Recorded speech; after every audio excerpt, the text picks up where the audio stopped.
सभी साथियों को कुमार राजेश का नमस्कार। साथियों, आज मैं आपको पावागढ़ शक्तिपीठ के बारे में बताने जा रहा हूँ। यहाँ पर आप माँ काली की दक्षिण मुखी प्रतिमा के दर्शन कर सकते हैं। यह शक्तिपीठ जिस पर्वत पर स्थित है, उसकी उम्र 8 करोड़ वर्ष से भी ज्यादा है। यह करोड़ों वर्ष पुराना पर्वत 40 वर्ग किलोमीटर के क्षेत्र में फैला हुआ है। गुजरात में पंचमहल जिले की हालोल तहसील से 7 किलोमीटर दूर रमणीय पर्वत की अंतिम चोटी पर जगत जननी मां कालिका का मंदिर है, जहां कालिका की दक्षिण मुखी प्रतिमा स्थापित है।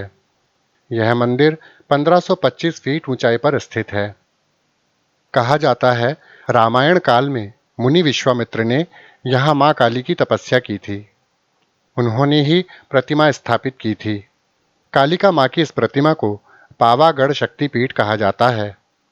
कहा जाता है, पावागढ़ पर्वत की उम्र 8 करोड़ साल से भी ज्यादा है।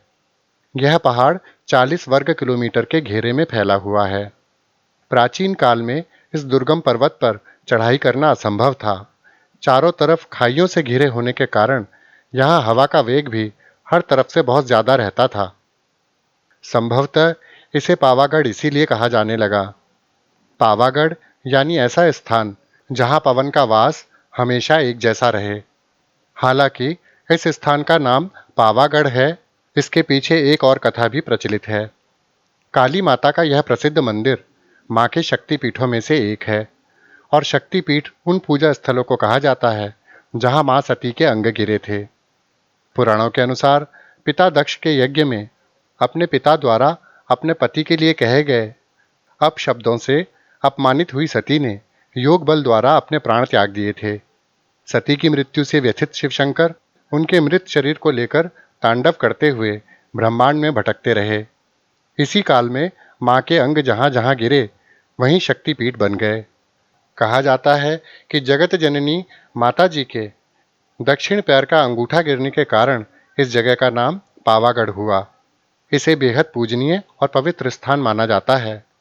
जैसा कि मैंने आपको बताया कि एक खास बात यह भी है कि यहाँ दक्षिण मुखी काली माँ की मूर्ति है, जिसकी दक्षिण रीति अर्थात तांत्रिक पूजा की जाती है। जैसा कि मैंने आपको बताया कि इस स्थान पर गुरु विश्वामित्र ने काली की तपस्या की थी। यहाँ बहने वाली नदी का नामकरण भी विश्वामित्र के नाम पर विश्वामित्री किया गया है।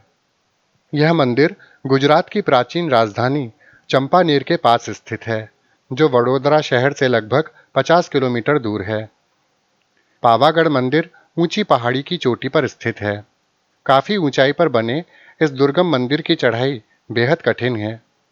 हालांकि आजकल यहाँ पर रोपवे सुविधा उपलब्ध है। यह सुविधा माछी से शुरू होती है। यहाँ से रोपवे लेकर श्रद्धालु पावागढ़ पहाड़ी के ऊपरी हिस्से तक पहुँच सकते हैं। रोपवे से उतरने के बाद भी आपको लगभग 250 सीढ़ियां चढ़नी होंगी, तभी आप मंदिर के मुख्य द्वार तक पहुंचेंगे। नवरात्रि के समय इस मंदिर में श्रद्धालुओं की भीड़ देखते ही बनती है। लोगों की यहाँ गहरी आस्था है। कहा जाता है कि यहाँ मांगने पर हर मुराद पूरी होती है। वायु मार्ग से जाने वाले भक्तों के लिए अहमदाबाद सबसे नज़दीकी एयरपोर्ट है, और रेल मार्ग से जाने वालों के लिए वडोदरा सबसे नज़दीकी रेलवे स्टेशन है। इस पर्वत पर दिगंबर जैन समुदाय के भी 7 मंदिर हैं। ऐसी मान्यता भी है कि भगवान राम के पुत्र लव और कुश मोक्ष की इच्छा से यहाँ आए थे।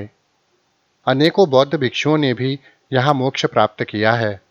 पावागढ़ की पहाड़ियों के नीचे चंपानेर नगरी है, जिसे महाराज वनराज चावड़ा ने अपने बुद्धिमान मंत्री के नाम पर बसाया था। पावागढ़ पहाड़ी की शुरुआत चंपानेर से ही होती है।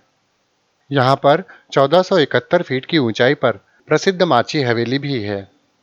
पावागढ़ का पौराणिक और ऐतिहासिक महत्व है। आख्यानों के अनुसार यह मंदिर श्री राम के समय का है। इस मंदिर को शत्रुंजय मंदिर भी कहा जाता था। साथियों, इस पवित्र मंदिर में 3 दिव्य छवियां हैं। केंद्रीय छवि माता कालिका के मुखमंडल की है, जिसे मुखवातो कहा जाता है।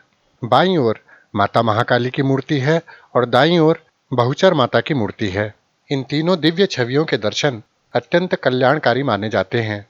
साथियों, वैसे तो यह मंदिर रामायण काल से संबंध रखता है, लेकिन मंदिर का जो स्वरूप हम आज देखते हैं, यह स्वरूप लगभग 10वीं या 11वीं शताब्दी में सामने आया। अगर आप पैदल इस मंदिर की यात्रा करना चाहते हैं, तो 5 किलोमीटर की दूरी से जंगल के रास्ते से मंदिर तक एक रास्ता पहुंचता है। यह रास्ता पटाई रावल के महल के खंडहरों से होकर गुजरता है। देवी की महिमा से जुड़ी हुई एक पुरानी कथा भी बड़ी प्रसिद्ध है।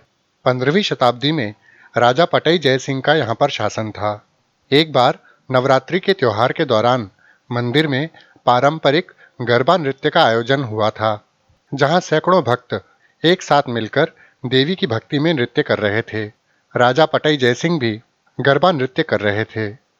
अचानक वातावरण बहुत ही भक्तिमय हो गया।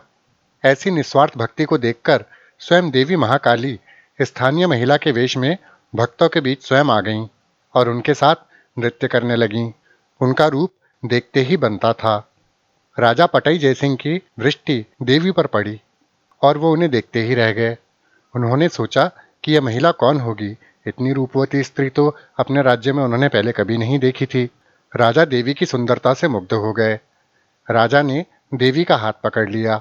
देवी ने 3 बार राजा को चेतावनी दी कि वह उनका हाथ छोड़ दे और क्षमा मांग ले, लेकिन राजा देवी के सौंदर्य पर मुग्ध था और राजा ने देवी का हाथ नहीं छोड़ा। इससे देवी रुष्ट हो गई।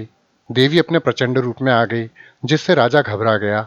देवी ने राजा को श्राप दिया कि उसका साम्राज्य समाप्त हो जाएगा। देवी का शाप सच्चा हुआ। जल्दी ही मुस्लिम आक्रमणकारी महमूद बेगड़ा ने जय सिंह के राज्य पर आक्रमण किया। पटाई जय सिंह युद्ध हार गए और लड़ाई में मारे गए। यह कथा देवी के भक्तों में बहुत लोकप्रिय है। पावागढ़ की कालिका माता की आदिवासी लोग भी पूजा करते हैं। भक्तजन यहाँ काली माता का प्रत्यक्ष निवास मानते हैं। देवी को बलि चढ़ाने के लिए मंदिर के सामने 2 वेदियां भी हैं, लेकिन आजकल पशु बलि पर सख्त प्रतिबंध है। मंदिर की पूजा में सबसे विशेष है काली यंत्र की पूजा। मंदिर में काली यंत्र की पूजा की जाती है। मंदिर का परिसर 2 भागों में बटा हुआ है। एक भाग में देवी का मंदिर है और दूसरे भाग में मुस्लिम पूजा स्थल है। देवी के मंदिर में हिंदू रीति से पूजा पाठ किया जाता है और परिसर के दूसरे भाग में एक मकबरा है सूफी संत सदन शाह पीर का। गुजरात का यह मंदिर सबसे बड़े पर्यटन और तीर्थ स्थलों में से एक है। हर साल में बड़ी संख्या में लोग यहाँ आते हैं। चौधरी परंपरा के अनुसार जीवन में कम से कम यहाँ एक बार तीर्थ यात्रा करना आवश्यक है। कालिका माता के मंदिर में घंटियां बजाकर देवी की उपासना की जाती है। वर्ष की दोनों नवरात्रियों में यहाँ पर बहुत बड़ी संख्या में भक्त एक साथ आते हैं। तो साथियों, पावागढ़ शक्तिपीठ के बारे में यह जानकारी आपको अवश्य अच्छी लगी होगी। माँ कालिका की दक्षिण मुखी प्रतिमा के दर्शन अगर आपको करने हो तो पहुंच जाइए इस 8 करोड़ साल पुराने पर्वत पर। इसी के साथ अपने मित्र कुमार राजेश को विदा दीजिए। नमस्कार। सदा खुश रहिए, मुस्कुराते रहिए।